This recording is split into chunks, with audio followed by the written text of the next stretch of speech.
People pretending to be from energy companies were going into shops.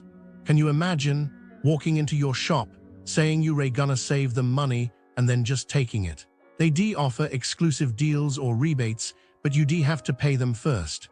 Of course, the rebates never showed up. I reckon a lot of these shop owners, especially older ones, probably felt totally humiliated. Like they thought they were being smart and ended up being conned.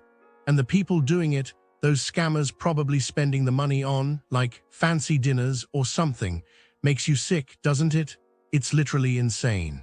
And one more thing, they had people going door to door, pretending to be from the council or whatever, saying there were urgent repairs needed or special offers on things you didn't even ask for. These shops near Falmouth University, they race small, they want to be polite, and they get pressured into paying for things they don't need. Hundreds of pounds. Honestly, it's just I bet the owners were so angry with themselves. They probably argued with their families, and those scammers,